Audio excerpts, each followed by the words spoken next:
choyo sampo pa gyu trashi pa tu che tempe chinle yar ngoda belge drolor zampe tse parche palde lame shabla solvade Om Guru Vajradhara Suma Timu Nishasane Karm Uta Vardhani Shri Bhadra Varsa Manya Sarva Siddhi Hum Om Guru Vajradhara Suma Timu Nishasane Karm Uta Vardhani Varsa Manya Sarva Siddhi Hum Om Guru Vajradhara Suma Timo Nishasane Karm Uta Vardhani Shri Bhadra Varsa Manya Sarva Siddhi Hum Om Guru Vajradhara Suma Timo Nishasane Karma Uta Vardhani Shri Bhadra Varsa Manya Sarva Siddhi Hum Om Guru Vajradhara Suma Timo Nishasane Karm Uta Vardhani Shri Bhadra Varsa Manya Sarva Siddhi Hum Om Guru Vajradhara Suma Timo Nishasane Karm Uta Vardhani Shri Bhadra Varsa Manya Sarva Siddhi Hum Om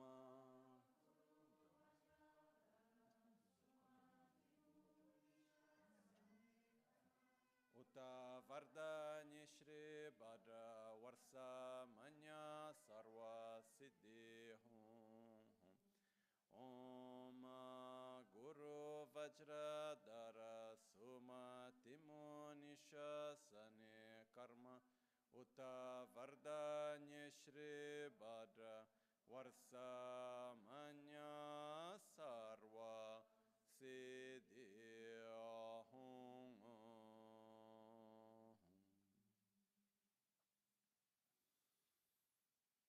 Dhagi Jetsun Lama Tuje Che Nyamda Dala Tuje Siksu So Gebe Shesan Dala Tendu So Oyon Sunge Nawa Tsedu So Tsechi Nyingne Solwa Debe Tse Dechen Korlo Visu Lekshu Yila Sampe Dede Malupa Geme Lungi Drubra Jingelo Tsoni Sodan Diktun Shape Tse Dunge Namke Yinsu Lekshu Ne Lapchen Tsoni Yonsu Tsopa Dan Chera Nyetun Chamra Jingelo Chancho Pargi Ninsen Tukun Tu Nyu Peme Siudru Lekshun Chancho Drube Gegen Kunshishi Tungen Dela Drubra Jingelo Dagi Lona Chola Chokpa Dan Chemin Samjur Ngemba Shiwa Dan Chedan Tumbe Dede Malupa Beme Lungi Drubra Jingelo Dorna Tingne Tseraba Tamche Dan Techi Pardu Nekab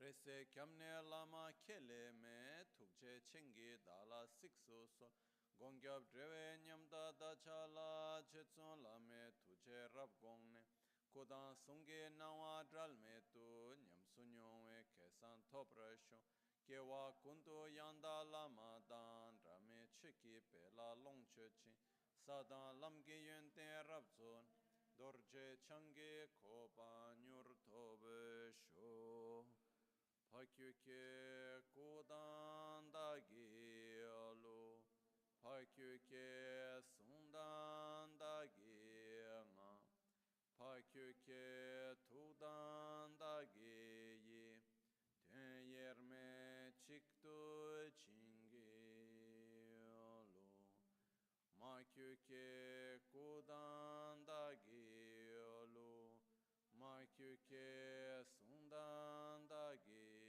Nga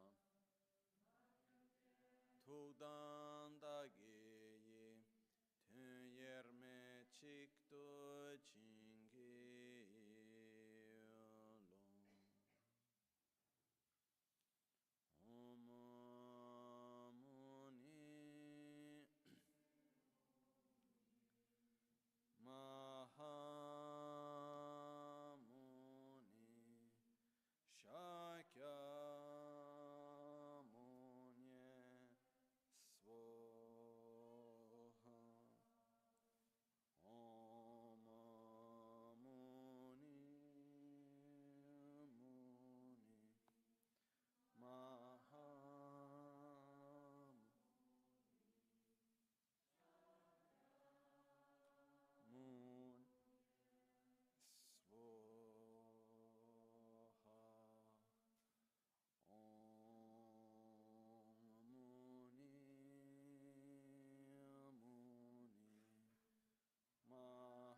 kyapsu chi dagi jinso gibe sonam ki drola penchira sangye drupar shua sangye chedan tsogi chonam la jancho pardo dani kyapsu chi dagi jinso gibe sonam ki drola penchira sangye drupar shua sangye chedan tsogi chonam la jancho par kyapsu chi dagi jinso gibe sonam ki drola penchira sangye drupar shu. In the Buddha, Dharma, and Sangha, I take refuge until enlightenment. With the practice of generosity and the other perfections, may I obtain Buddhahood for the benefit of all sentient beings. Nel Buddha, nel Dharma e nel Sangha prendo rifugio fino all'illuminazione. Con la pratica della generosità e delle altre perfezioni possa io ottenere lo stato di Buddha per il beneficio di tutti gli esseri senzienti.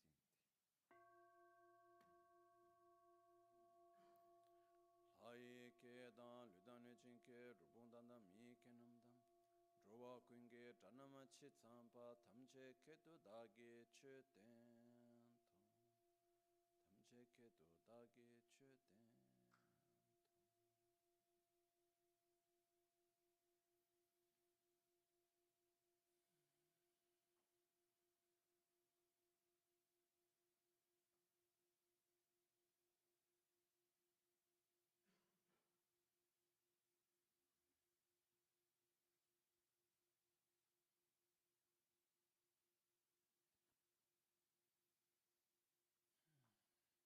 Buongiorno. Hello. Good afternoon. Good afternoon, says Lama.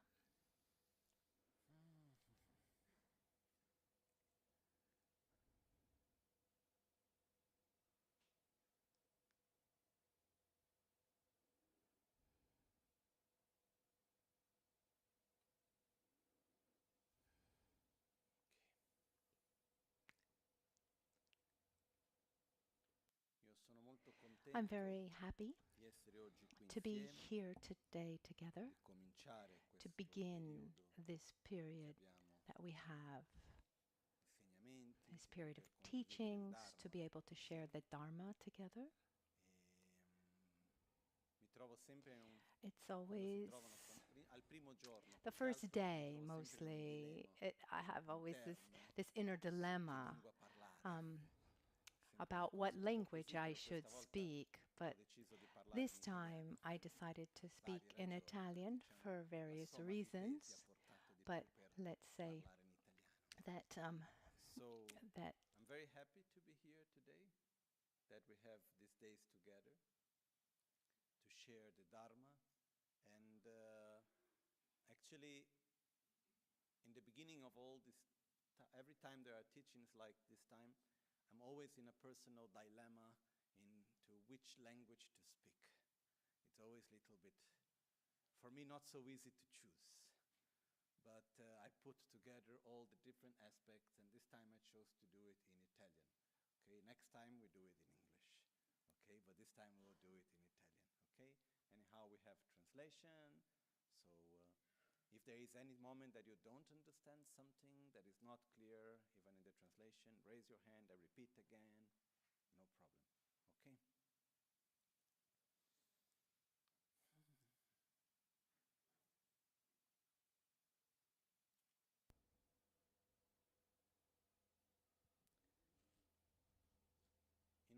no problem, okay? In a teaching by Atisha, who was one of the most important masters from the 11th century, one of the most important among the Tibetan in Tibetan Buddhism, and he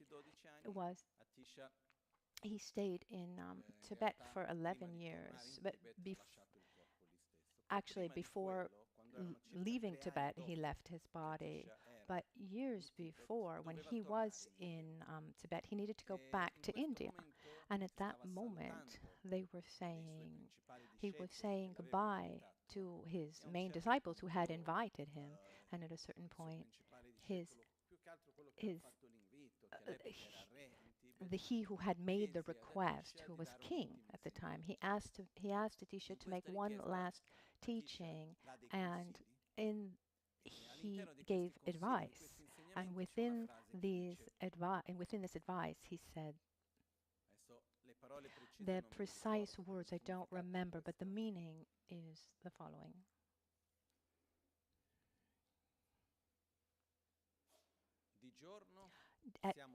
During the day, we're distracted, and at night, we're asleep. Life goes by quickly, and the things to learn, the things to understand, to learn, there are so many. So look,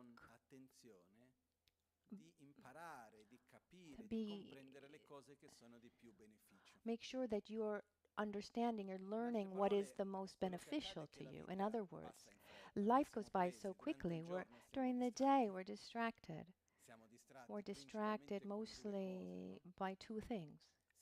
We're distracted with objects of pleasure, let's see, enjoying life, let's say, and we're distracted with problems. So we spend a lot of our time trying to get objects of pleasure, trying to enjoy when we have these objects of pleasure, to imagine how we can repeat those experiences and remembering how wonderful it was. And then we also spend a lot of time facing difficulties, imagining how we can face the next problems, what problems we should see, what were our problems and difficulties in the past. And most of our life we spend with these two things, and this happens during the day.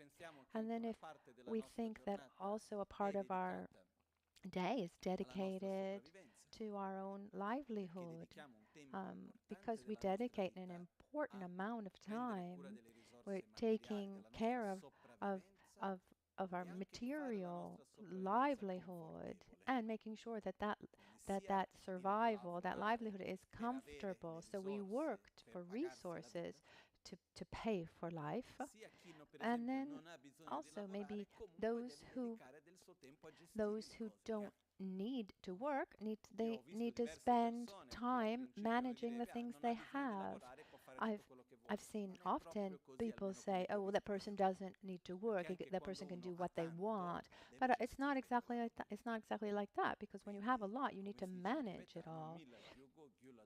In Tibetan, they say people need things, and things need owners. So when these things need someone to take care of. The house needs to be cleaned. The sales, the tax needs to be paid, etc. And then together with this, we're taken by these three sufferings related to money. This suffering of accumulating money, suffering of maintaining this money, and the suffering of increasing our money. So if my objective is to have 1,000, once I have 1,000, 1,000 can't become 800. So there's the suffering getting to 1,000. It can't be less. So I'm keeping that level, and then I have this suffering of trying to make it more. And once it is more, it can't become less. So all of this to say that a good part of our time, of our life, is taken up by all of this. So when we say that we're distracted, it means that our attention, our time, our energy goes towards something else. But we're distracted, but from what? We're distracted from a process of awareness, an awareness of our transformation. where we just using very simple words. This process, we're trying to make ourselves better than we are. We're distracted. We're distracted from this path towards enlightenment, towards nirvana, if we want to use higher terms. But the time that we dedicate with awareness to face our conflicts, our negative habits, the so-called mental defilements, and to grow our qualities. I mean, we're distracted away from our path by so many things. Someone can say, "I'm not distracted." Well, those waking hours. What's the percentage? What's the percentage of time that is spent on their spiritual path compared to the time spent for other things? And at night we're asleep. And I don't know how many of you are able to have a sleep where you're aware and use the night as a means for spiritual growth. There was one master, it said, he did this in an excellent way, Puten Tamche Kempa. I've told a part of his story many times where he wrote 4 books at the same time because he had a monument built, a stupa, and he had 4 scribes. And he would do the circumambulation around the stupa, and as he would go by one of his secretaries, he would recite a phrase, and they would write. And so he was writing 4 books simultaneously, and as is important in the Tibetan Buddhist culture, one memorizes, because when you have all the information within when you memorize.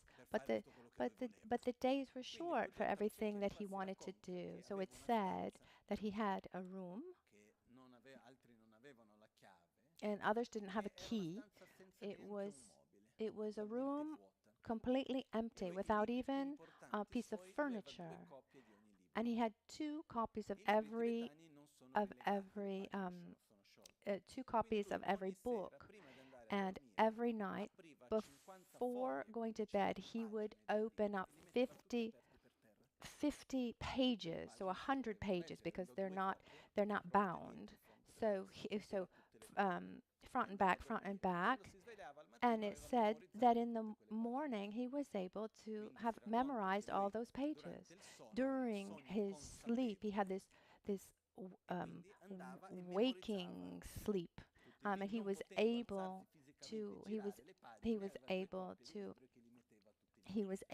to memorize. He couldn't physically get up and turn the pages, but he had front and back visible. I don't know. I can't judge, the secrets of your own minds, but normally, let's say that most of us, I mean, what do we worry about at night? We're taken by the distractions of our day. The objects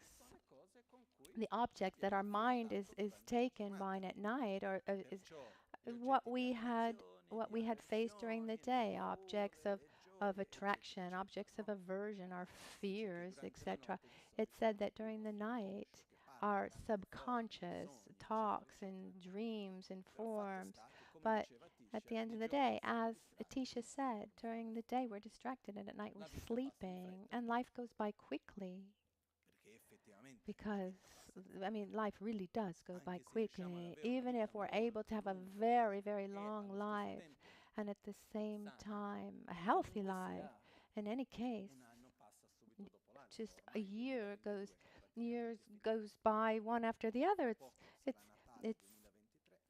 It's already the end of 2022, and very soon it'll be Christmas 2023. I don't know how you feel, but I feel like this year went by very quickly.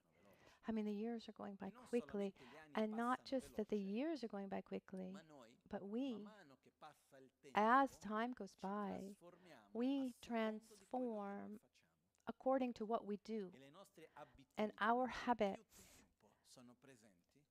are, the longer our habits are present, the harder it is to change them. And we don't have the choice to transform ourselves or not. Every day that goes by in our lives, we are constantly transforming ourselves. We're familiarizing ourselves with every word that we say, every choice that we make, with every thought that we have. We're familiarizing ourselves in one way or another. And so here we have two choices. Or we can spend our life simply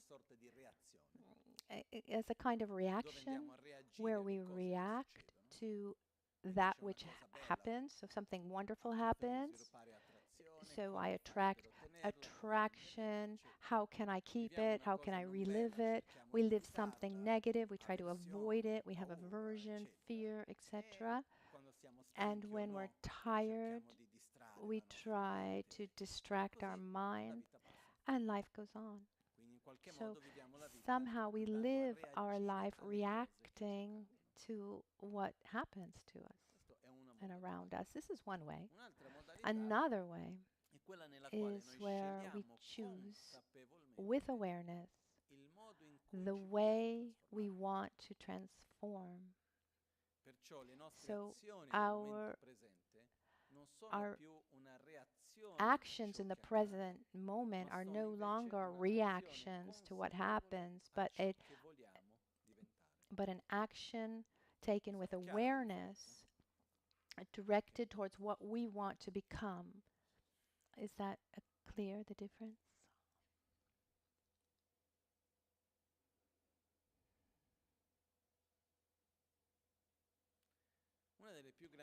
One of the greatest difficulties that we have, I mean, we're made of habits. Our knowledge doesn't say much.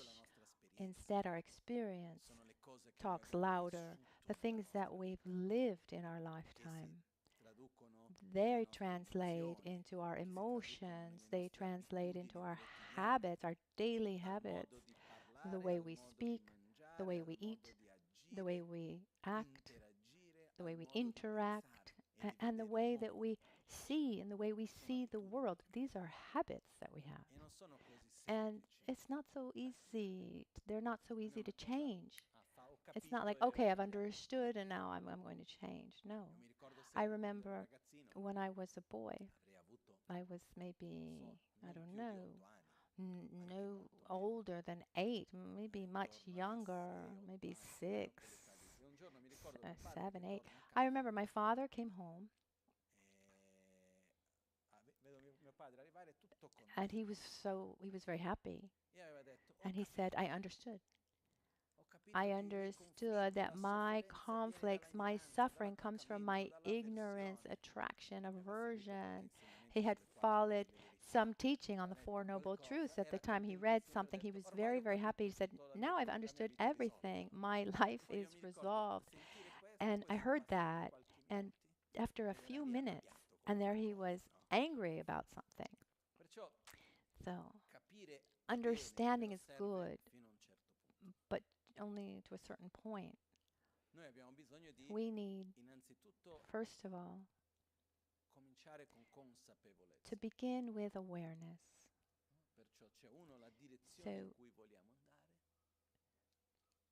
there's the direction where we want to go, and then the awareness of where we are going, to then every time redirect ourselves kindly, little by little, redirect our choices, our thoughts, our actions. And having these days together, I'm very happy about it, because we're taking about 10 days of our life.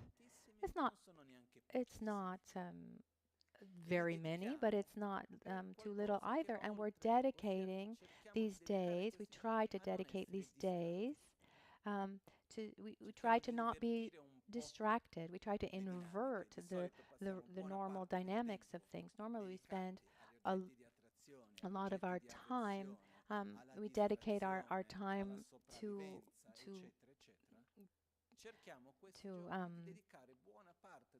our attraction, to our aversion, to survival, our livelihood, and instead we're going to spend these days or try to understand ourselves better so that we can direct ourselves towards what we want to be, who we want to be. And doing this is not obvious. It's not something that happens all the time. But we need to take time and dedicate this time to something that we can look at more deeply. And with this, I will connect with a verse from Lama Tsongkhapa that says,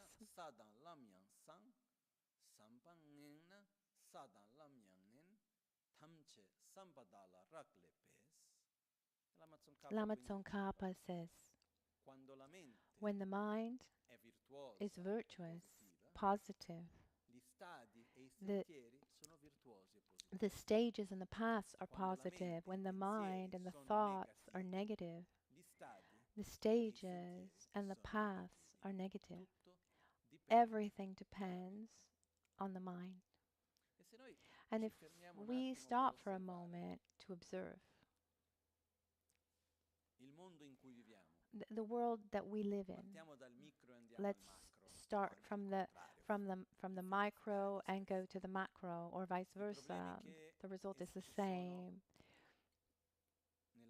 The problems that exist in our family, within a couple or within our extended family, the conflicts that exist at work, the conflicts with friends, conflicts and problems even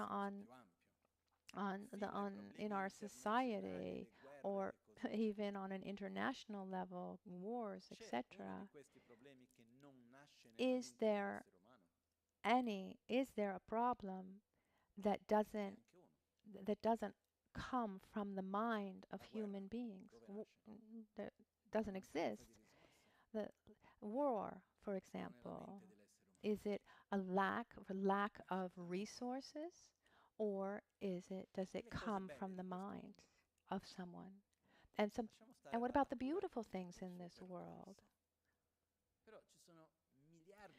There are just billions of beautiful things on this planet, in this society, on our personal level, on a familial level. There's so many wonderful things, and where do they come from? That comes from the mind of human beings, of the mind of beings. If we're able to really see the power that the mind has for good and also for bad, I think it's quite important then to know this mind, to then be able to direct it. There's one verse that I wanted to read after, and then afterward we will reread it. But it says,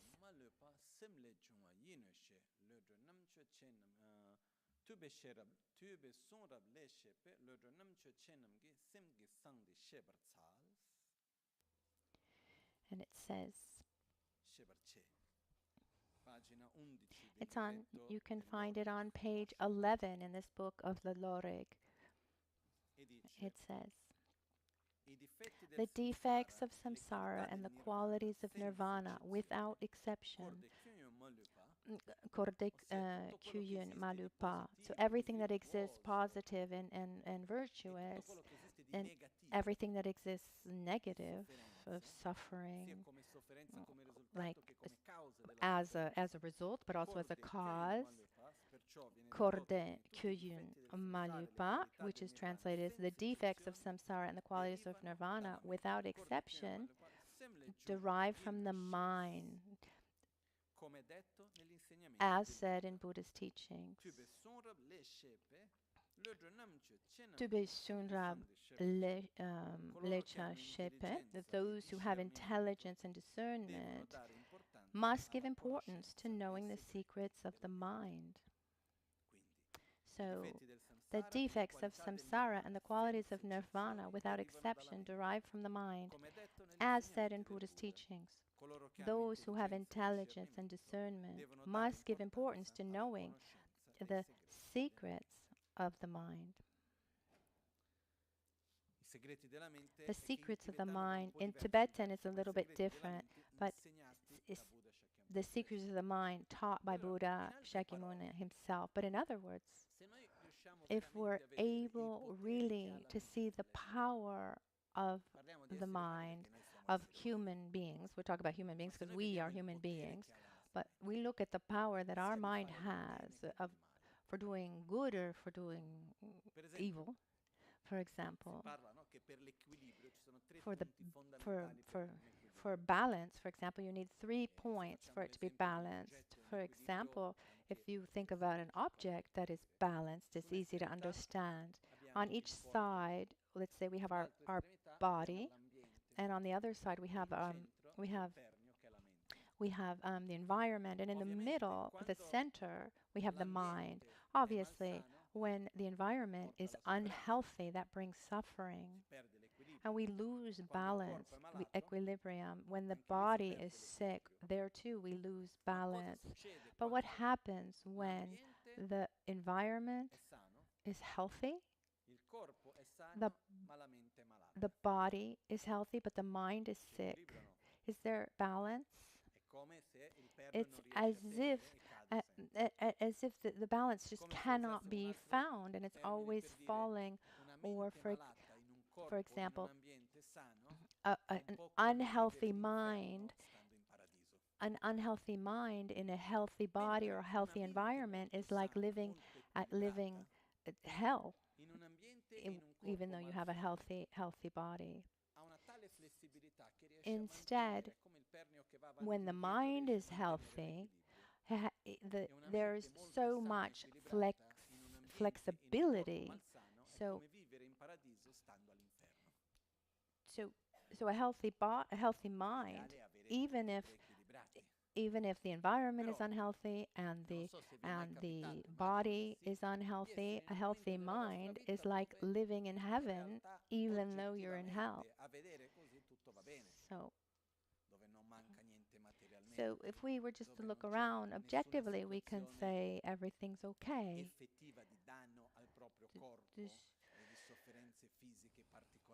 There's no real suffering to our body. If we say our livelihood is covered, there are no huge dangers. Everything's fine, but we're still suffering. So in our suffering, we should ask ourselves, do we have more mental or more physical suffering? In your opinion? Physical or mental? It's mental. This is already a sign that everything's fine. And our mental suffering, is it mostly about what's happening in this present moment? Or is it mostly linked to what happened in the past, or should have happened in the past and didn't happen? Or a fear of what's going to happen in the future? Or that the present isn't the way we think it should be? We suffer much more because things are not the way they should have been. They're not the way they should be, or they won't be the way we want them to be. And it's hard for us to be suffering for what is actually happening in this present moment. Is that clear?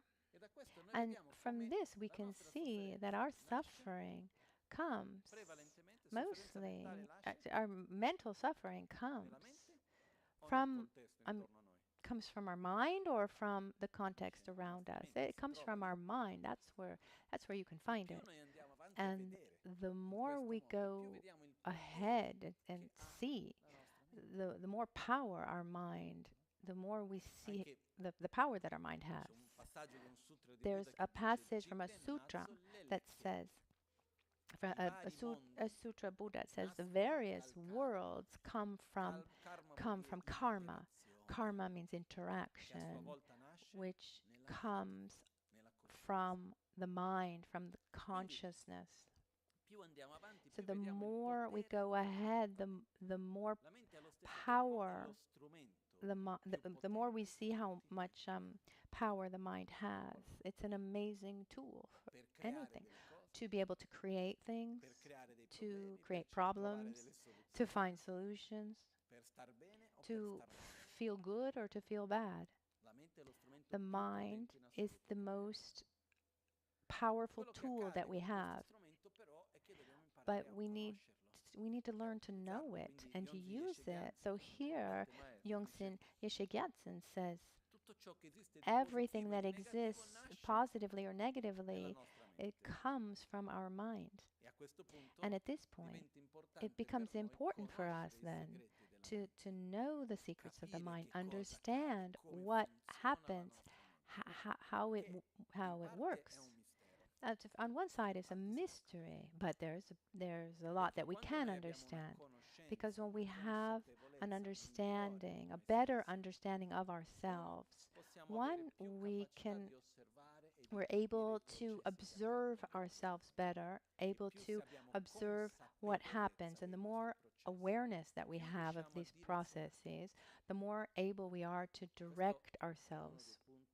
This is one of the most important points. Number two, we have a better ability to imagine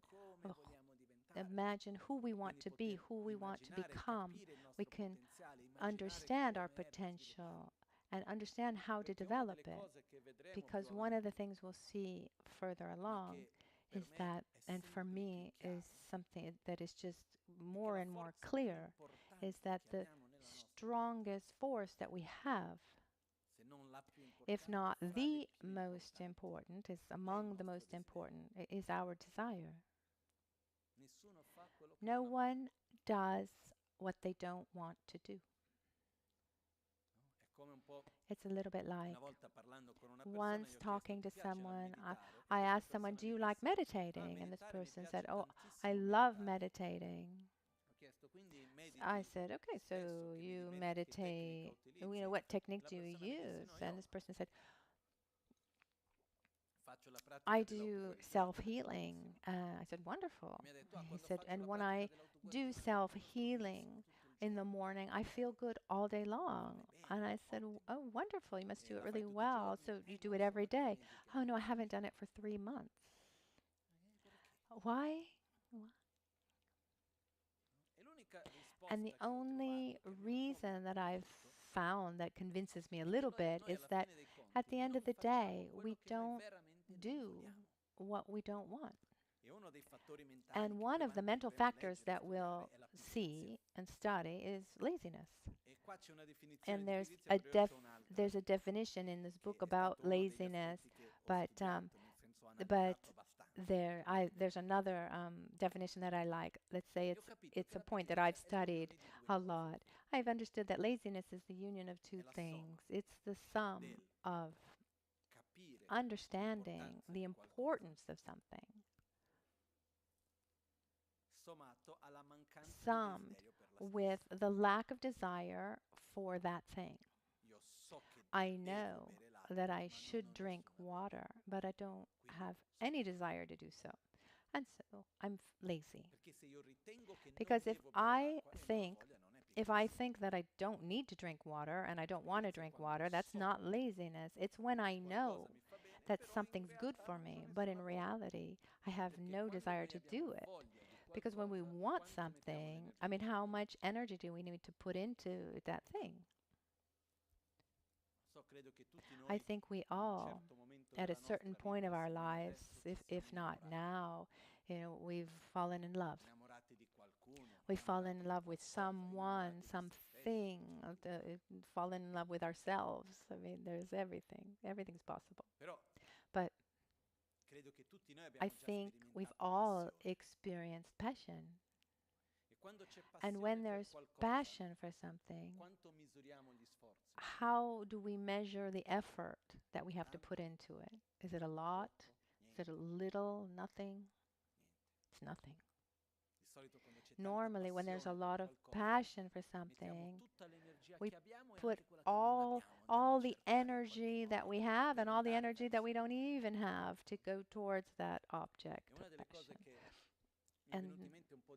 And some time ago, I thought that one of the things that I learned with Lama Michel Rinpoche, just one of many, is the importance of believing and having passion for the impossible.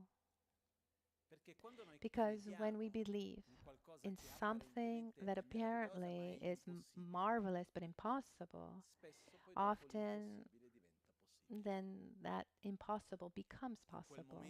In that moment, maybe with our perspective, we would say, oh, that could never happen. But our perception, our understanding is limited. But instead, if we keep going forward, sometimes we see that, by doing, the way we see things is different. The perspective changes. And so what was impossible became possible. But what is that force that is pushing towards that? It's desire, it's passion, it's wanting something.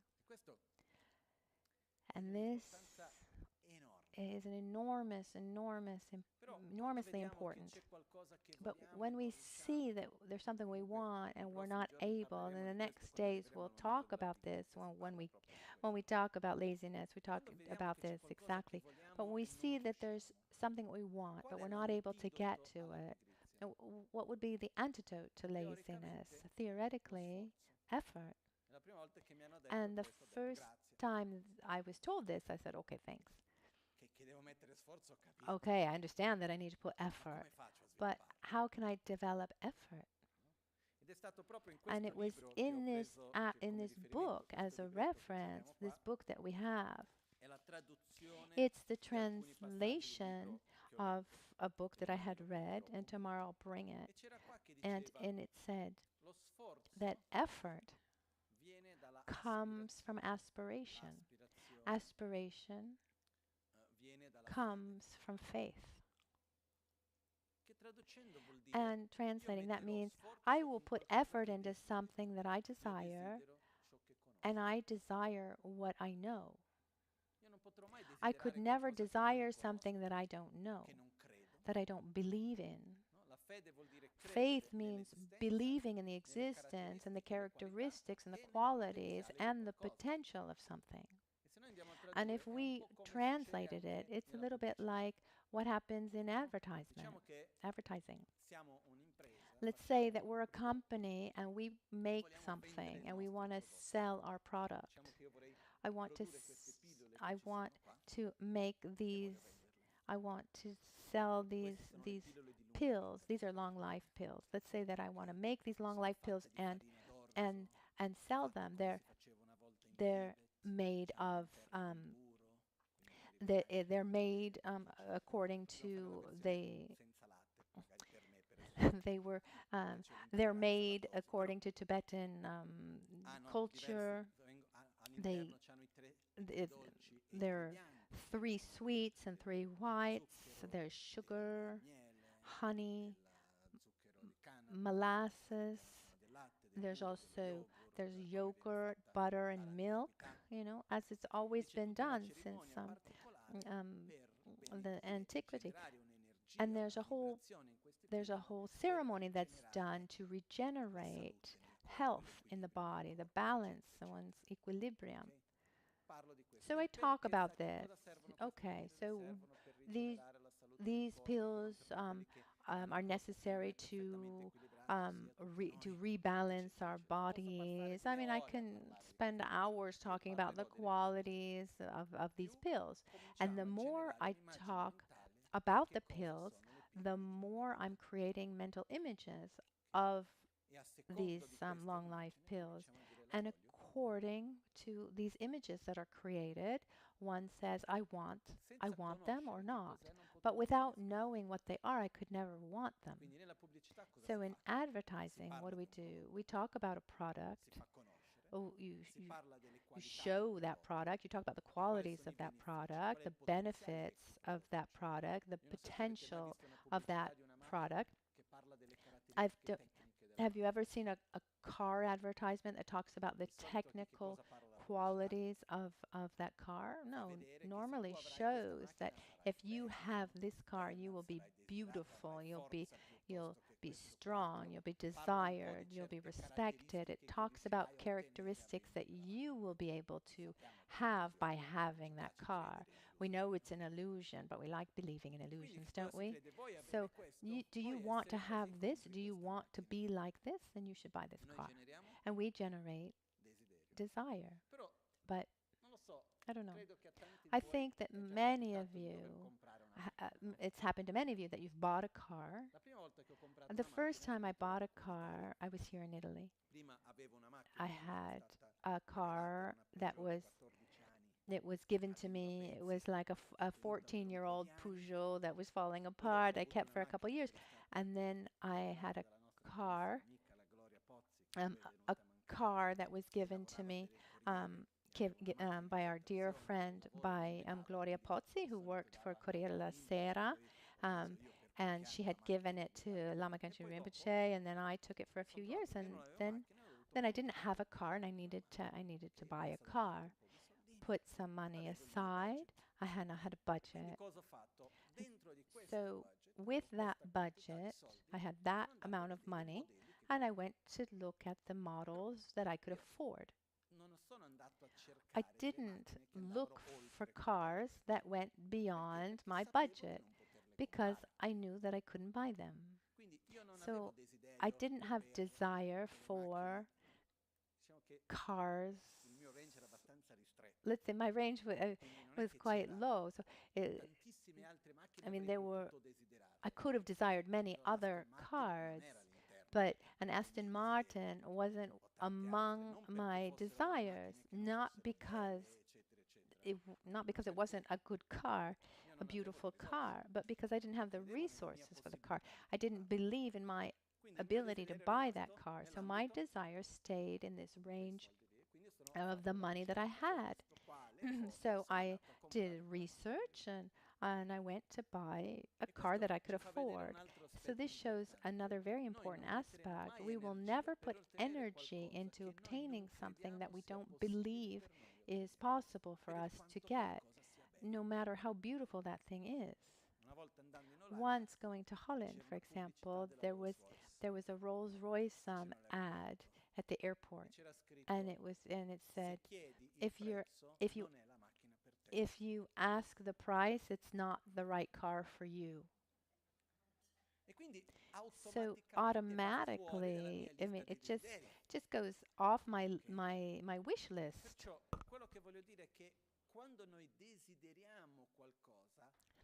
What I mean to say is when we desire something, for it to be a real desire where we actually put energy into getting it, we need to believe that we can.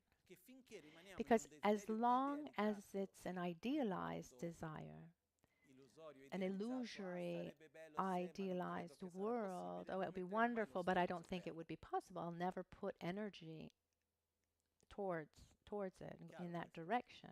Is that clear? Because if I really want a Rolls Royce, and I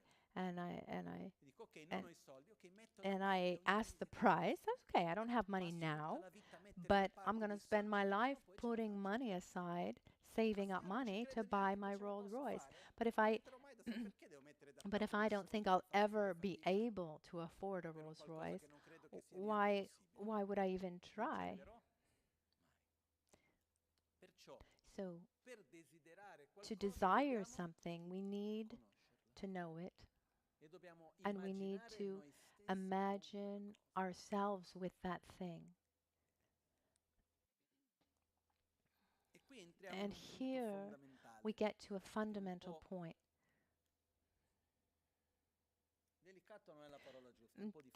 Delicate is not the right word, maybe difficult.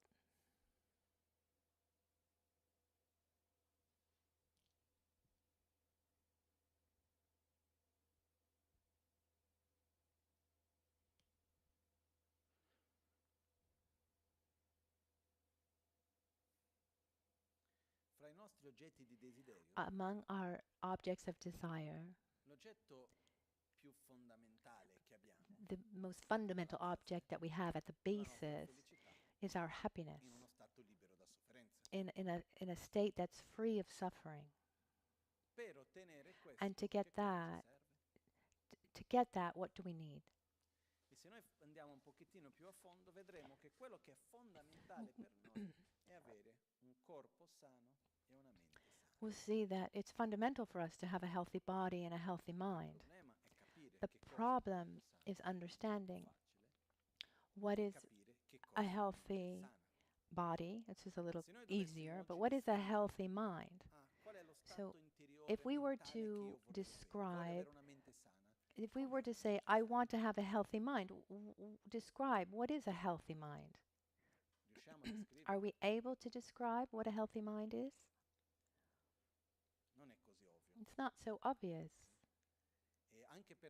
Also because we live in a time where we're very used to facing problems.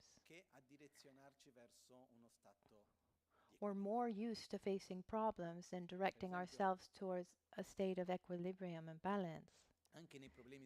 Even in social problems.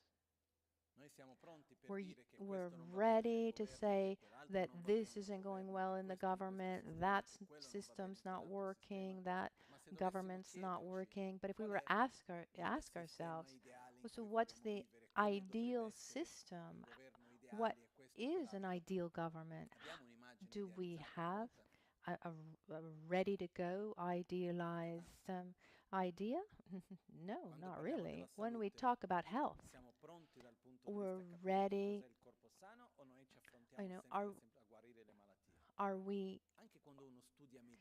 Even when you study medicine, is it clear to us what a healthy body is, or are we just more used to curing sicknesses?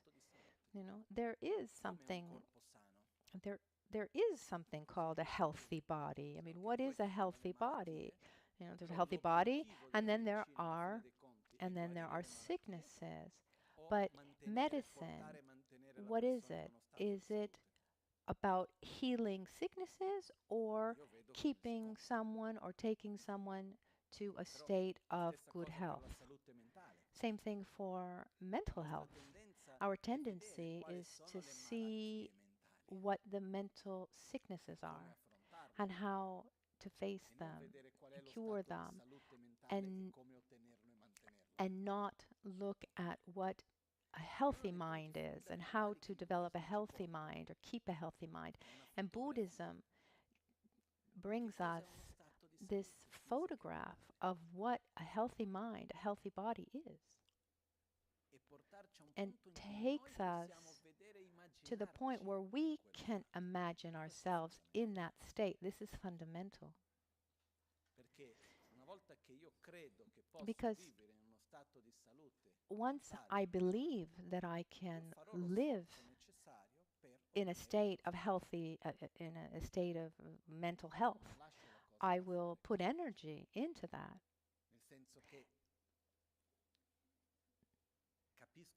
I understand that my mental state, my emotions, when we say mental state, it's on a gross level, but on a more subtle level too. It's subconsciousness. It's on a conceptual level, on an emotional level. It's all together. It's all there. So seeing oneself and seeing the state that we're in today and imagining the state we want to reach, even if it seems far away, and putting effort into reaching that state is something absolutely marvelous. Instead of staying in a kind of struggle, of reacting in front of difficulties. Do you see this difference is clear, isn't it? So a fundamental point here is about knowing our own mind so that we can see ourselves better, but so that we can also allow ourselves to imagine who we want to become, to understand when we talk about a Buddha, when we talk about a Bodhisattva, when we talk about certain states of consciousness that are fundamental, like renunciation, bodhicitta, the correct view of reality, bliss, the union of bliss and emptiness. We have many things along the path of the Dharma. What are they? How do they come about? Trying to so understanding the process better. This allows us to direct ourselves with more clarity. And here it's a little bit, we talk about the importance of knowing the mind, studying the mind, observing so that we can then direct it.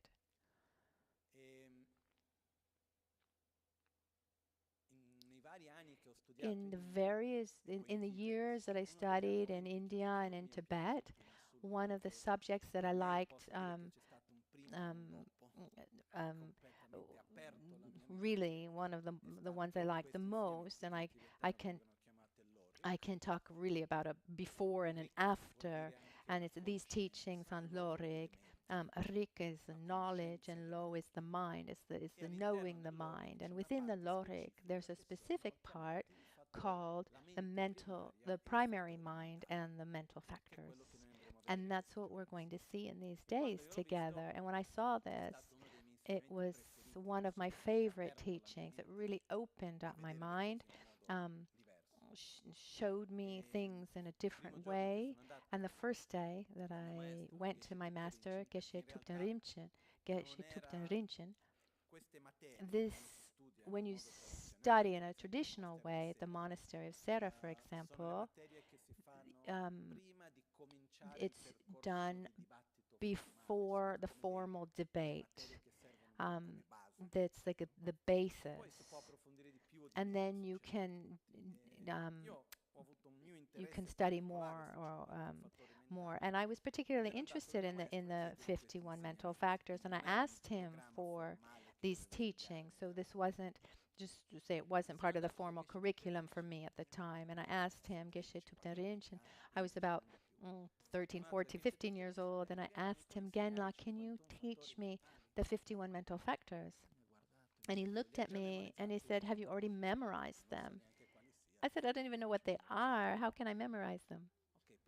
Okay, first memorize all of them and then come back to me. Okay. Can you help me? Can you give me the text, please? In Tibetan, there are texts that they're like summaries.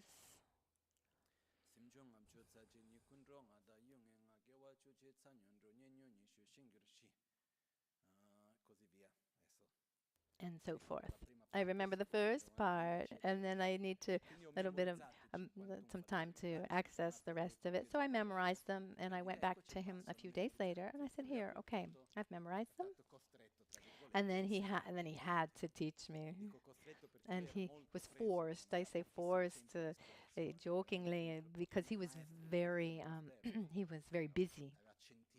He had hundreds and hundreds of disciples. I had just arrived. I was just a boy.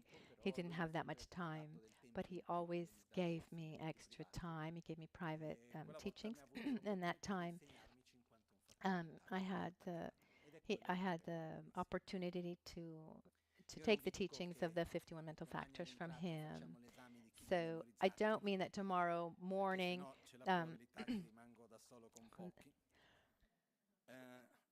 there won't be a test. There won't be a test tomorrow coming in to see if you've memorized them or not. If I did that, I think I would be the only one here, or be very few here. So I'm not saying you have to memorize them, but we have time. We have time these days. So I invite you to read. Start reading. Start trying to understand that there are 51 mental factors. How are they divided? What are they? Because there are different types of teachings. There's a type of teaching, for example, for empowerments, where one doesn't need to understand much, but follow and create the connection with a practice, and then after one can study. There are other teachings in Lamrim, for example. It's not it's a teaching for study, but they're teachings that should induce certain states of mind, like the preciousness of this life, or relying on the guru. So there, what's important is following the process. And then there are teachings that require study, where we transmit knowledge, and one after one needs to access that knowledge. And so you need to study a little bit, read, not just listen once, have a kind of insight, and no, one needs to study, read. The 51 mental factors are a bit like that. Even just listening once, there are points where one could understand and say, okay, I've understood this, that, and the other, but it's more beneficial if one opens up space to study. There are things that need to be read and reread many times.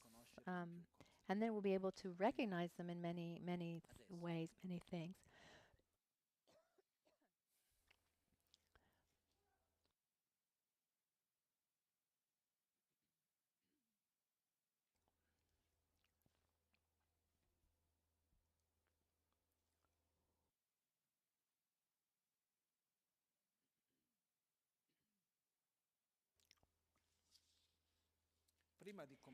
Before beginning and looking at the 51 mental factors,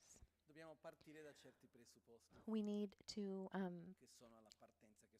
start from the foundation.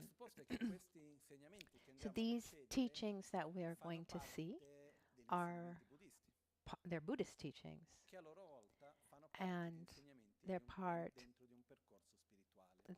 of these Buddhist teachings are within a spiritual path. And we divide, first of all, this worldview, this paradigm in which we live. We talk about mundane or spiritual. Then the fundamental difference is that these mundane paradigms are based on the fact that happiness and suffering, they're two sides of the same coin, are results of an external context in which we live, mostly, where to avoid suffering and to live a state of peace or well-being, we need to have a certain external context. So let's say happiness depends on how we are physically, our family, our familiar context, our work, the money we have, etc. And when we ask ourselves why we suffer, I mean, where do we point the finger? Do we point the finger into ourselves or outside, sincerely speaking? And when we ask ourselves, what would I need to not suffer? Do we point the finger inside or outside? To ourselves or outside? Mostly outside. I mean, let's be serious. I mean, let's be sincere. We don't hate to. I mean, what's our tendency?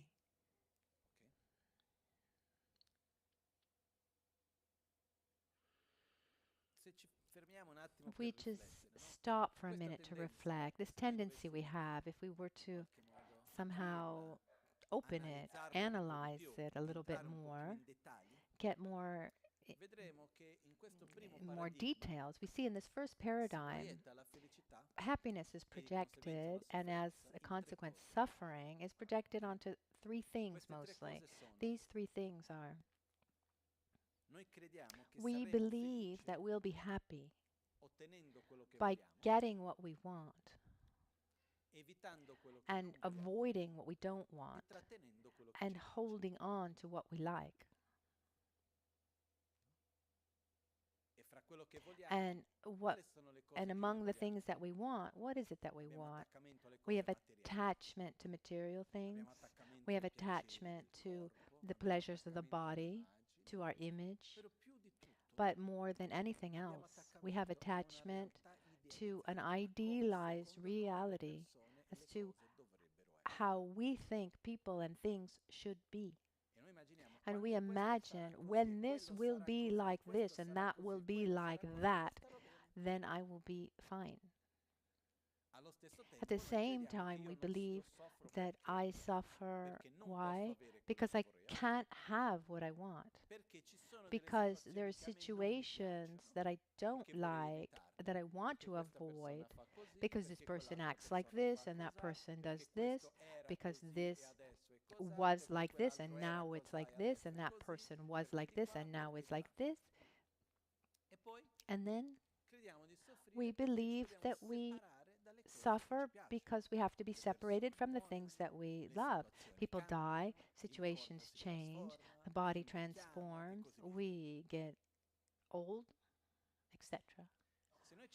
If we allowed ourselves for a moment to imagine how our lives would be if we could have everything we wanted, if we could avoid everything that we don't want, and if we could hold on to everything that we love, would that be fine?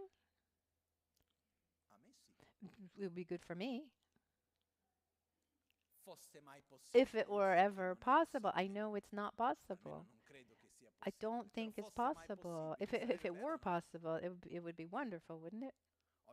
Obviously, there's a problem, because if the problem, if all of us who are here,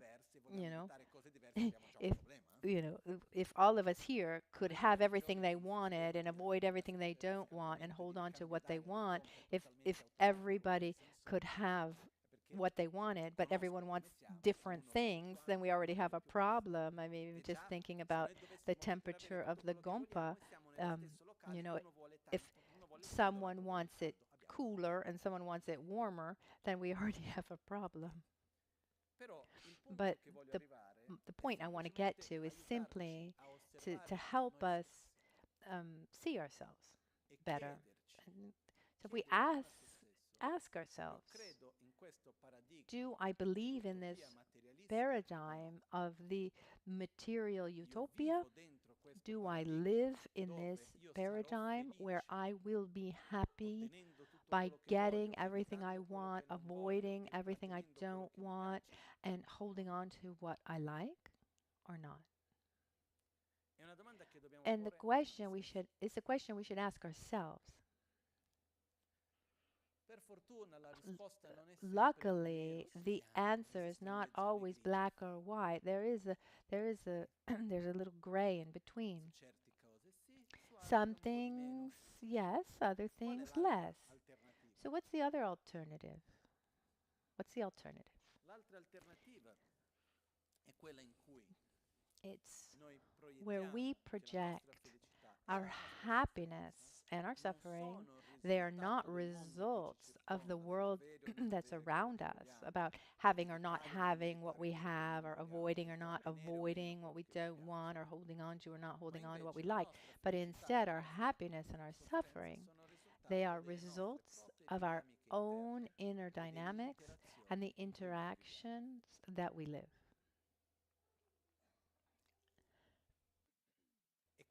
And when we say this, a part of us says, yes, it's like this, but it's hard to really accept it. If we go to see, I mean, we see and we preserve everything in our lives through this filter of ourselves. In this last trip in Brazil, there were many people in the Sangha, disciples, friends. Some who just had, some who are about to have children. And one of the greatest worry, rightly so, is we as human beings, but not just as human beings, also other forms of life, we learn most. We learn most of what we are from our early childhood. The formation, the shaping of the character and the worldview and the emotions, it's said that that comes from the first 6 months of life, and another phase is up to 3 years, and then up to 6 years old. As some people say 6, some people say 7. I think we're all beyond that. But the point is, the experiences that we lived at this age leave a mark that that leaves an imprint that marks us for our entire life. Many aspects that we lived that left deep imprints inside of us. It shows us in this present moment we're living this world around us and the situations through this filter of ourselves.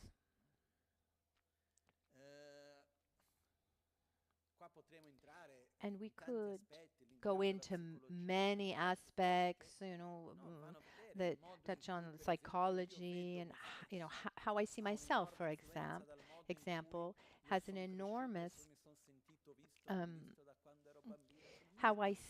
there are just thousands of theories about how I see myself and based on the experiences that I had had. But we all agree that here in this present moment, as an adult, as I see the world, the way I see the world was strongly influenced by my early experiences as a child.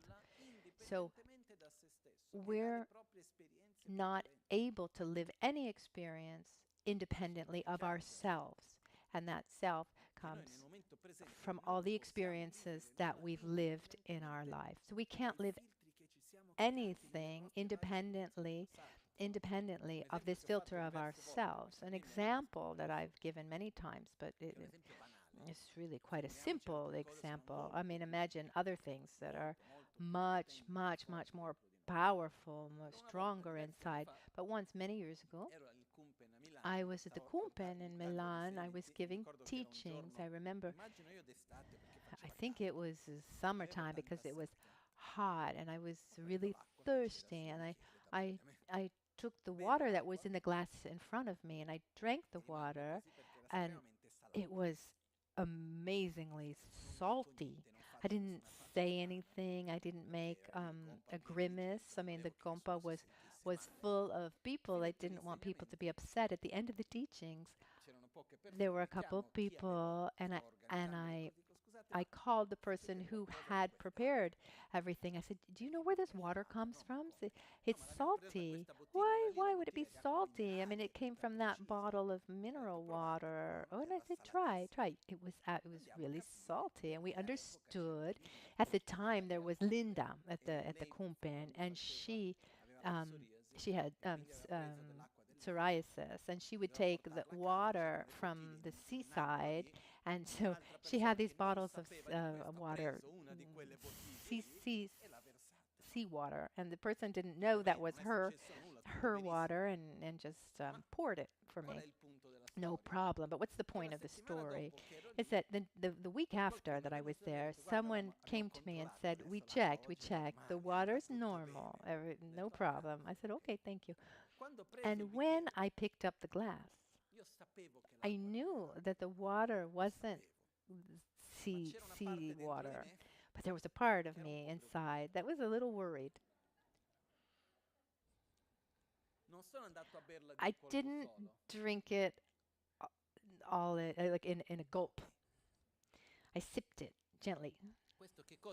And this shows us that our experience is stronger than what we know.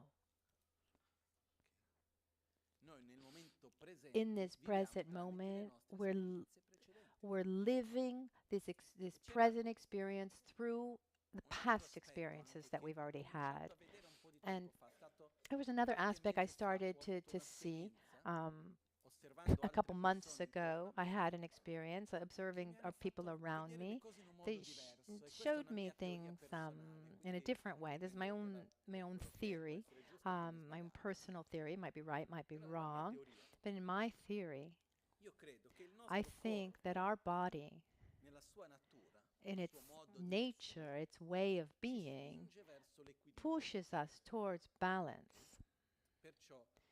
So when the body is not balanced, when there's something that's not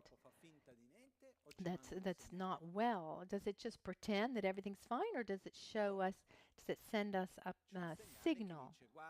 No, it sends us a signal. There's pain, there's something. This is an alarm that's going off. And it's extremely important because it shows us, we're not able to understand these alarms by ourselves, so we go to a doctor. And I say, okay, there's this alarm that's going off. I have pain here, I have pain there, I feel like this, I feel like that. And the doctor will say, this means that this isn't going well, or this isn't right, or if we have a very good doctor, the doctor will help us understand the causes to bring us back to this balance. For our mind, does our mind have that same mechanism or not? I think so. And one of the things that I've observed is that when, at a certain point in our life, we live a situation badly. Let's use the word trauma. There's a block where we get stuck in something. We have a strong feeling of abandonment or refusal. There could be many, many things, but there's a wound inside. There's a block where we're not well. Our tendency is that as the years go on, we don't do it consciously, but subconsciously we create other situations to relive that emotion. And it's a way that we have that says, okay, there's something that's not going well. And we relive that trauma again and again. We bring that wound. We bring that wound.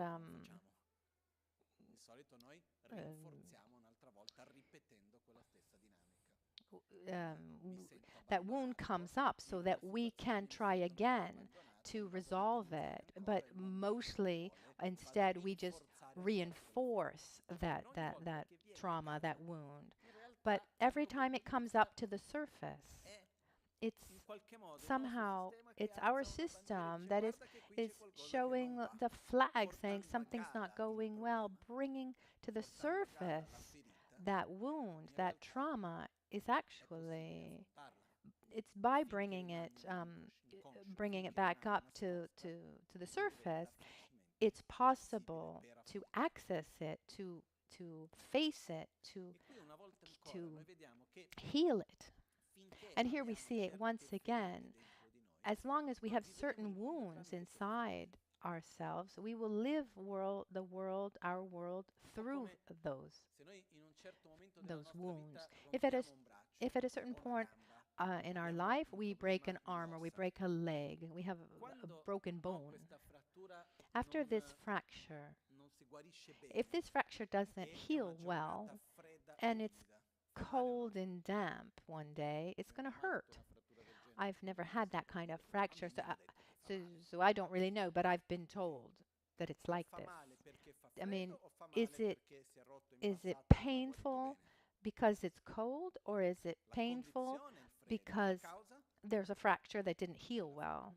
So the cold is a condition, but the cause was that fracture.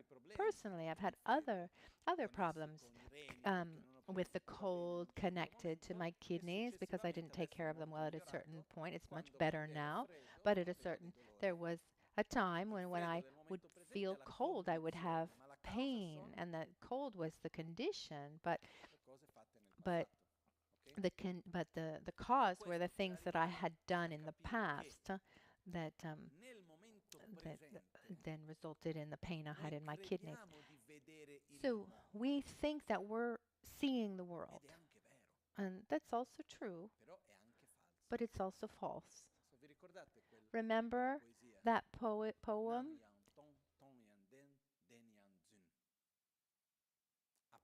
It appears and yet is empty. It's empty and yet is true. It's true and yet it is also false. But you can also read it. It appears and yet it is empty. It's empty and yet it appears. To show us that the reality that we see, it appears as being an objective reality, real. I mean, the world around us, does it exist or not? Yes, I see you. Do you exist? Yes. I close my eyes. You don't exist anymore. No, you still exist. But the person that I see, when I look at any of you or you look to me, the person that you see, the way we see that person, does that exist independently of ourselves? No, it doesn't exist. So that's why it appears as being real, but is empty because it doesn't exist as it appears. So the way, the world that we live it in every moment through our own past experiences. None of us is able to perceive reality independently of that filter of one's own mind, experiences, and senses.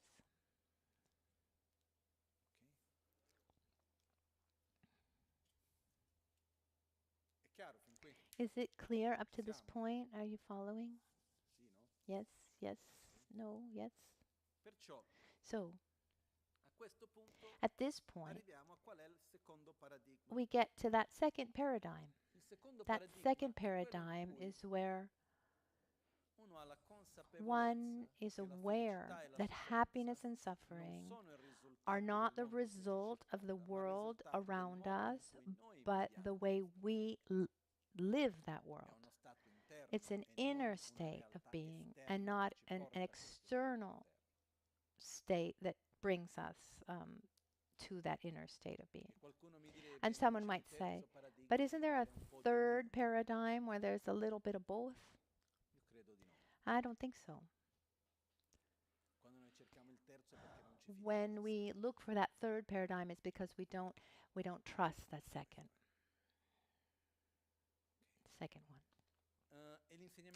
And Buddha's teachings are about that second paradigm. We can follow Buddha's teachings. We can do thousands of meditation practices, know philosophy by heart, have faith in our guru, but still be completely taken by that first paradigm. Do all of that in a mundane way. It's very easy to use spiritual methods for a mundane path. Or rather, I believe that happiness depends on the context in which I find myself. I can make prayers and ask for blessings, hoping that the world is the way I want it to be. But I'm on a mundane path.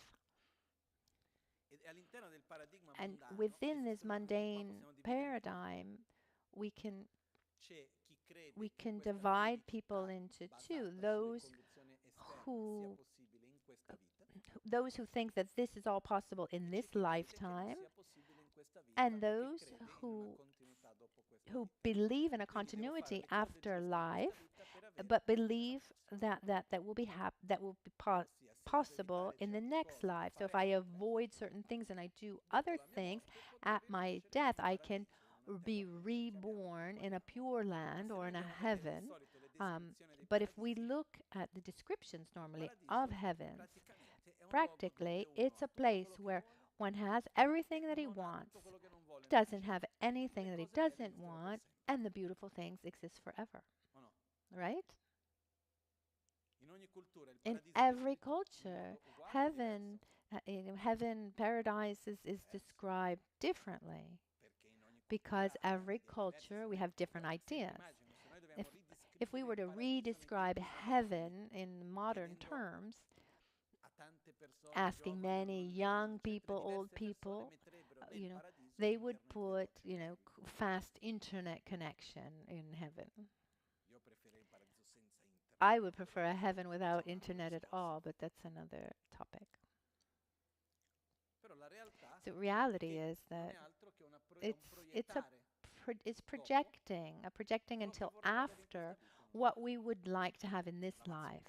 Lama Tsongkhapa describes the two versions of this first paradigm in the three principal aspects of the path, where he says, abandon the attachment, abandon the attachment to the appearance of this life, and abandon the attachment to the appearances of next life. An idealized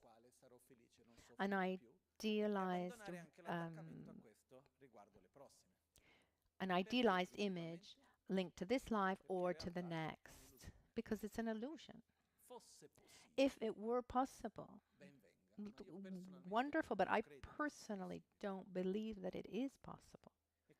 And so we open ourselves up to this second paradigm, where in this context in which we find ourselves, okay, we try to better this situation here and that situation there, but there's a real understanding and awareness that as long as I am taken by, and as long as my filter through which I perceive everything are polluted by selfishness and fear and anger and jealousy, attachment, etc., etc., dissatisfaction, etc., as long as I'm going to interact taken by these negative emotions, there will be suffering.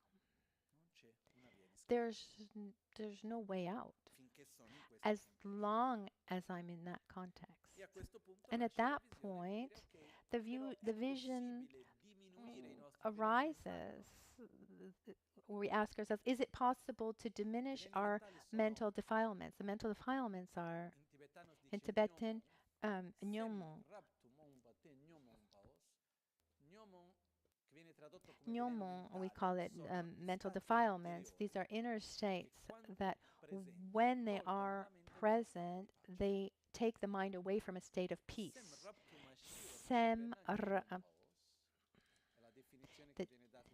The sem raptu,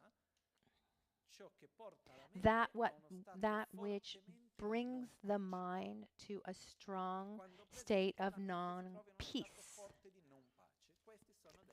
These are nyomon. Sometimes it's translated as destructive emotions or mental defilements. Once I read an article, even in our own language, the word emotion is a new concept. But later, when we talk about the 51 mental factors, we'll talk more about this. But the point is that these inner states of being, these inner states take away our peace. When one feels anger, are they at peace with themselves and others? No. When one is not satisfied, or when one is jealous or anxious or fearful, is that person at peace or not? No.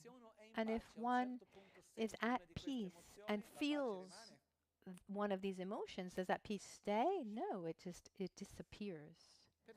So as long our being is polluted by these mental defilements, and with these mental defilements we interact with thoughts and words and actions, these interactions called karma, which literally means action. So as long as there will be mental defilements, interaction done with those, there will be suffering. There is no way out. Cannot be happy, at peace with oneself and others when one is taken by anger, for example. It's not possible. I've known people who've been able to obtain materially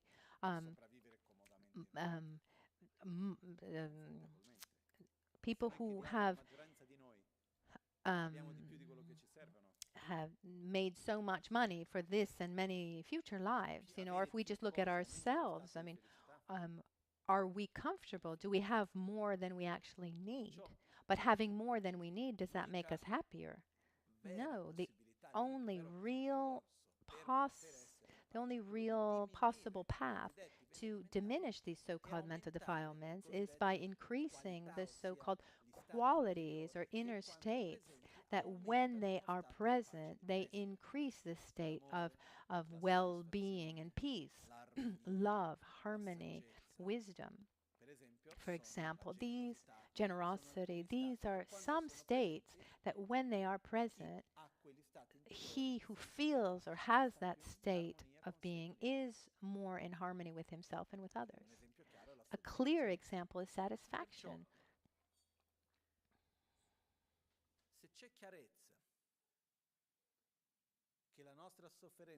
If it's clear to us that our suffering comes from our mental mental defilements and the actions we take based on those, then, for example, if we understand that, as Buddha said, I am my own protector, I am my own enemy, as Buddha said.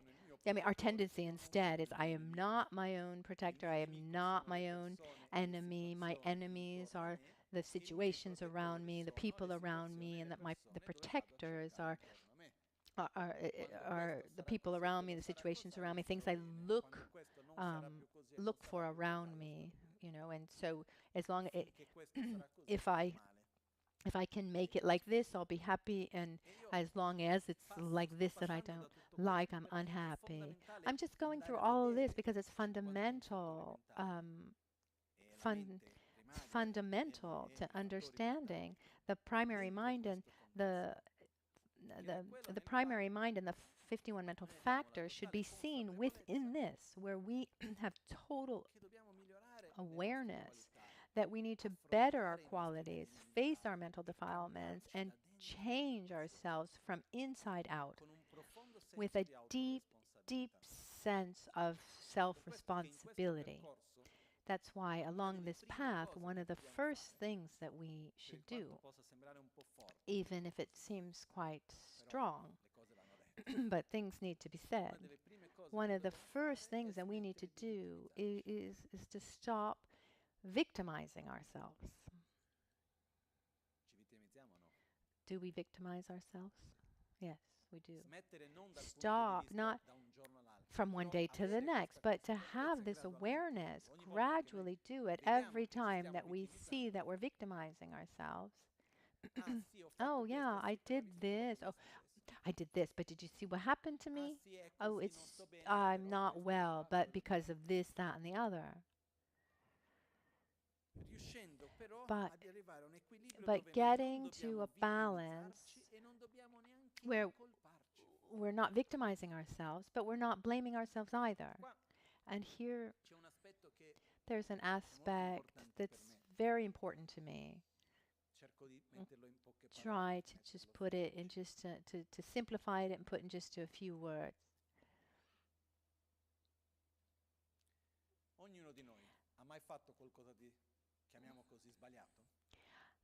Have we ever done something stupid? All of us, any one of us? I don't think there's anyone here who has not done something stupid, has not done something that didn't go well. Maybe a way of interacting with the thoughts, with the speech, or with our actions. Or since birth, have we had only thoughts of peace and love and generosity? No, we've had thoughts and actions based on selfishness, aggression, etc. Right? So from this point of view, are we perfect or imperfect? I would say that we're imperfect. I'm imperfect. I hope that you're all perfect, but I imagine like me, imperfect. Why are we like this? Each one think for himself. Observe yourself with all the beautiful and negative aspects that are present. If we asked ourselves, why am I the way I am? Is there one reason, or is it a process? So since birth, there's a part that comes from our DNA of our parents, a part of from our education received, the experiences we've lived, the knowledge that we've developed, the experiences that we have accumulated and summed and transformed. So let's try to make a photograph of ourselves, what we are, what we're able to see. I mean, we're able to see just a part of what we are. Now, imagine somehow, imagine the image of a leaf that falls from a tree. When a leaf falls from a tree, it falls in an exact position. And if we asked ourselves why that leaf fell in that exact position, that precise position, not a centimeter left or right, is it just a random position, or did that leaf fall there because of the atmospheric pressure and the wind and the child that was playing under the tree and the car that went by and the little insect that ate nibbled on the leaf, and that all the other reasons that brought that leaf to fall there?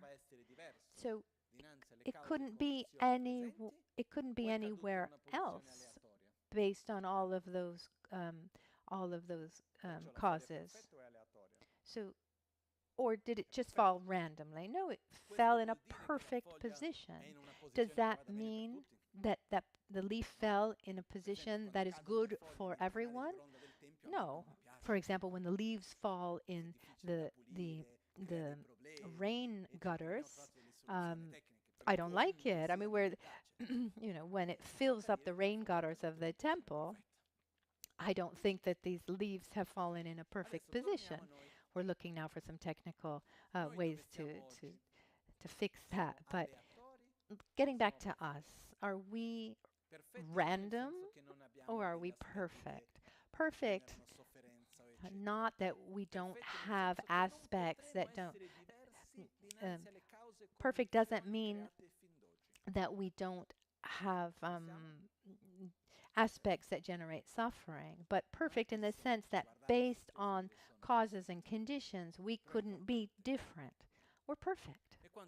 And when we see another person and we ask ourselves, this person in front of me, is that person just randomly like that, or is that person perfect?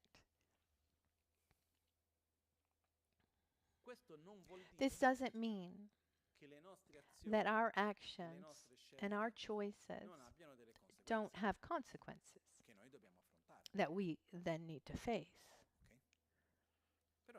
But we are as we are, and the others are the way they are, and the situation in this present moment is as it is, based on causes and conditions that brought them to be like that. And someone say, well, if something different had happened, the result would be different. Of course, but nothing different was done, and so here we are.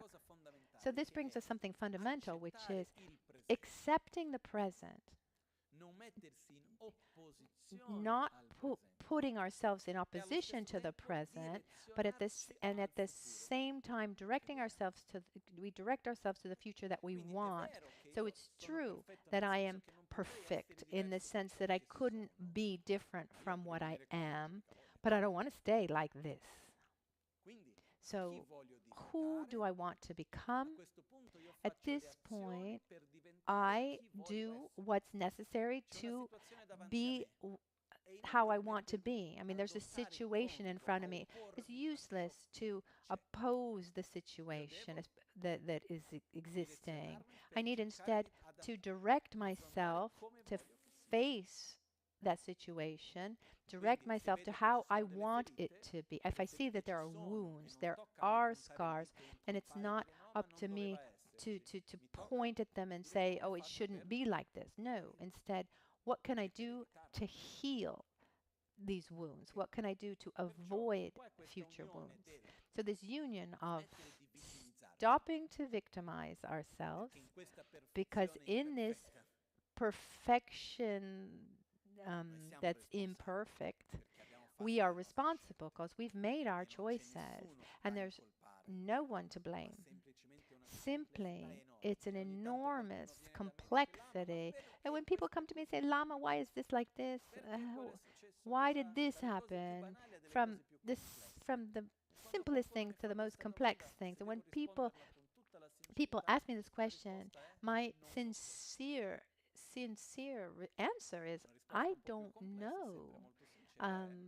A more complex answer would be, because causes and conditions have brought them to be like that. I can imagine just a small part of that complex situation, but I don't know all the reasons. And the more we think about this, the less we victimize ourselves. If I am here and I live what I'm living, it's because I've made actions, I've had thoughts that have shaped me, have brought me to who I am. I have taken decisions, I have done things, and also my interaction with everybody else. And and it's the same for everyone else. So I don't victimize myself, but we do that sometimes. And I don't victimize myself when interacting with others either. Instead, we direct ourselves to the future that we want. I did something stupid. I don't want to repeat it anymore. How can I heal these wounds? How can I avoid repeating these actions that bring suffering? So for me, one of the first important things to do along this path is stopping to victimize ourselves without getting into that feeling of guilt. So we have a great sense of self-responsibility. I'm responsible for my choices and actions done up to now, and I want to act with awareness. I want to act according to how I want to become. Is this clear for us? So on one side, it seems simple and banal, but it's extremely important.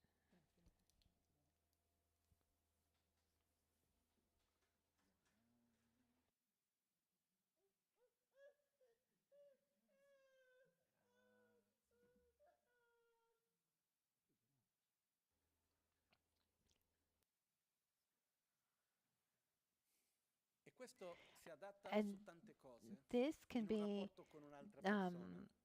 this is adapted to many other people.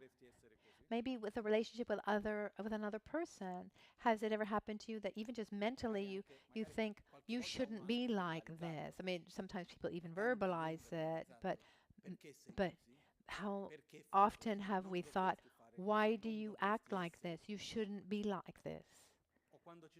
Or when we're in a situation with other people and we think, oh, this shouldn't have been like this, or this shouldn't be like this. Why is this like this? That first passage is about not going against what that is, but instead going towards what we want it to be.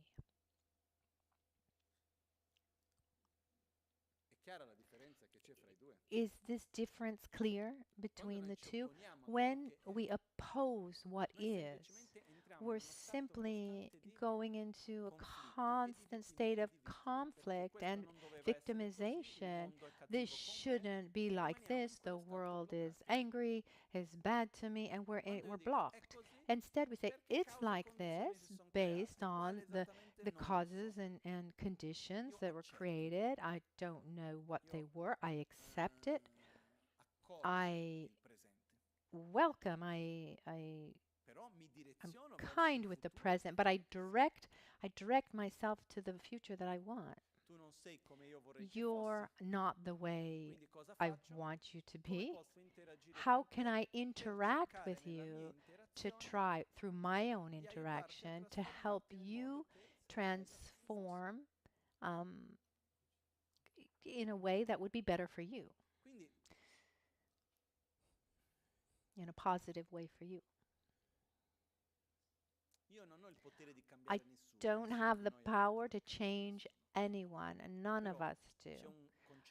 But there's a fundamental concept, which is that every interaction brings a transformation. There is no interaction without transformation. Even in this present moment, as I'm speaking to you, we're interacting, we're transforming. The one who speaks and the one who listens is constant transformation. So if I see someone, a situation, a person, a situation I don't like, I shouldn't go against and much less victimize myself, but ask myself, how do I want this to be? How can I interact to be a small part of these causes and conditions so that it is the way I think would be better?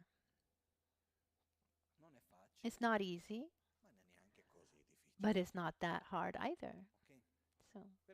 So this paradigm where we have total awareness, a partial, not total, but then little by little it becomes total, that this happiness and suffering comes through how one lives inside. This brings a path of developing our inner states, our interactions, to increase states of happiness, and they decrease the states of suffering. And within this path, there's Buddhism. There are other ways, but Buddhism is one. And within Buddhism, there are other pillars. And we're not going to open up this subject right now, but it's important for us to understand that when we face, and tomorrow we'll go more into detail, to know our minds better, understand what we mean by a primary mind and mental factors, what are these mental factors, etc., etc. It's just a way to know ourselves better, our own mind. This comes within the context of a healthy mind. A healthy mind is a result of a healthy body is a result of a healthy mind, and a health living the world, the happiness comes from a healthy mind. So people can say, people say, well, if somebody lives a traumatic experience, if someone lives a traumatic experience, like abuse, then it's not all in your mind. I mean, an abusive situation or these interactions have their power and can create suffering. But the trauma, the pain is inside the mind. So if we had lived difficult experiences in the past, would it have been better if those experiences had never happened? Yes, but they have happened. But what has remained from that experience is that where is that trauma today? We're no longer living that experience, but that past that we lived remains in our mind and maybe also in a part in our body. So we need to embark on this path of self-knowledge and transformation, and awareness is the first thing we need to be able to transform our mind and our behavior. And it's divided into mostly two phases. The first phase is about stopping to nourish certain behavior. And then the second step is generating antidotes, mental, physical, and verbal behavior that is virtuous. In that first step, where we stop feeding our bad habits, that's divided into three parts. These three parts are called in Lojong the three difficulties. The first of the three difficulties is being aware. And then we'll repeat these. The first is I'm aware of what's happening inside me. I'm aware of the way I speak, the way I think, what I do. I'm able to see that bad habit, but I'm not able to stop it. That's that first difficulty. That second difficulty, not only am I able to see that bad habit, but I'm able to be indifferent to it. I don't block it and I don't follow it. I'm not overcome by this negative emotion. I don't translate it into words or a cycle of thoughts or actions. It arises and it passes. I feel that emotion, I see it, but I don't block it and I don't follow it. That third difficulty is giving continuity to that second, where you're able to see that emotion arise without blocking it, without following it, let it pass. And every time we're able to do that, that emotion as a habit is weakened. Instead, every time we translate that feeling into thoughts and words or actions, that habit becomes stronger. And from these passages, that the first one is awareness. I can't redirect what I cannot see. I cannot redirect my physical habits, my verbal or mental habits if I'm not aware of them, if I don't see them. And to see them, I need to know them. And so the path of the 51 mental factors helps us know our minds better. To conclude for today, the study of the 51 mental factors is similar, a little bit similar to if we were to study the ingredients of a dish. There's a dish, there's the risotto or tomato sauce and pasta.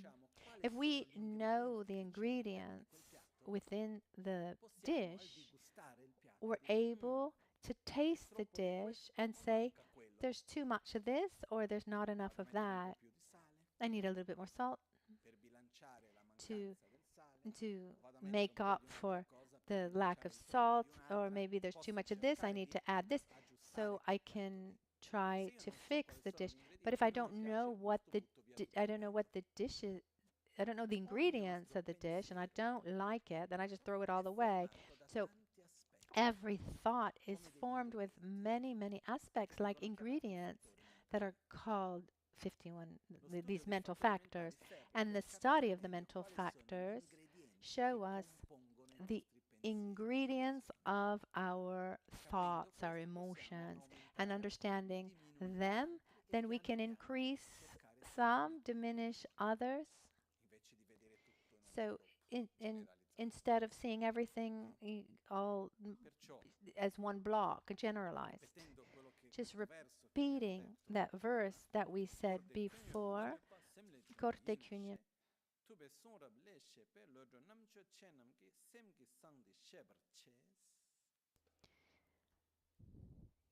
The defects of samsara and the qualities of nirvana, without exception, derive from the mind, as said in Buddha's teachings. Those who have intelligence and discernment must give importance to knowing the secrets of the mind, as taught by Buddha Shakyamuni. So once we see the power of our mind, it's important to know the secrets, to know the aspects of the mind, observe oneself. And I ask myself, how often do we stop to observe our mind, understand it better? Not very often. We leave this to the psychologists or psychiatrists, but we have a mind too, don't we? And we need to face it. So I think it's important to know it better. And I don't expect that in these days that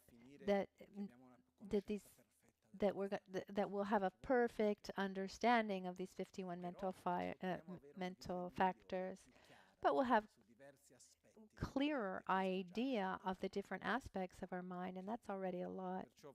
So I like to ask you all to take advantage of these days, to try to use this time that we have together to study, to read, have time to digest, to elaborate what we're going to see together. Okay, and with this we conclude for today. Tomorrow, I changed the time, putting the puja in the morning and the teachings in the afternoon, because I just got back from Brazil yesterday, and to have a clearer mind, it'd be better to have the teachings in the hour. I still have some jet lag. Let's remember this connection between body and mind. So tomorrow the teachings will be in the afternoon, and also the day after tomorrow, which will be the 1st of January, and then from the 2nd of January on, Lama Caroline will be present in the afternoon, and we will have teachings in the morning. All teachings will be in streaming, so if you're not physically here, you can follow on streaming. It's time for our dedications for today.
Chöki Pela Long Chö Ching Sada Lamge Yönte Rabzone Dorje Change Kopa Nyur Tobe Sho Chanchu Simcho Rinpoche Ma Ke Panama Ke Gyurchi Kepa Nyampara Me Payang Kongne Konto Pelwar Sho Gewa Di Nyur Lama Sangye Drup Gyurne Drowa Chikyang Malupa Te Sala Köpar Shoya Nimo Dele Tsendele Nime Kuyan Delekshi Nyinsen Takto Delekpe Kuncho Sumki Chingilo Kuncho Sumki Ngodrubutsol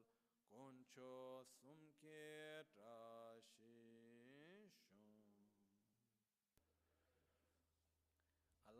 At dawn or at dusk, at night or midday, may the three jewels grant us their blessings. May they help us to achieve all realizations and sprinkle the path of our lives with various signs of auspiciousness. At dawn or dusk, at night or midday, may the three jewels grant us their blessings. May they help us to achieve all realizations and sprinkle all the path of our lives with various signs of auspiciousness. Thank you, everyone. Just to remind you that at 6 o'clock there will be the recitation of the Gana Chakra, the offering of the Tsog.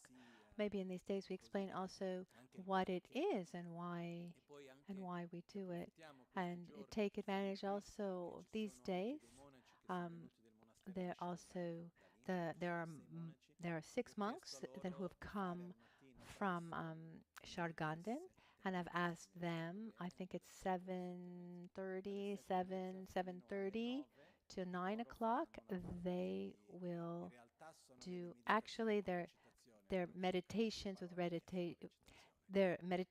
recitations for those who understand the words, but for most of us we call puja, but it's a very beautiful time for people to feel the energy, to be in silence, time for one to take advantage of their presence, and also a wonderful way to start the day. And that's all. Tomorrow, we'll see you tomorrow. Have a good evening. Bye.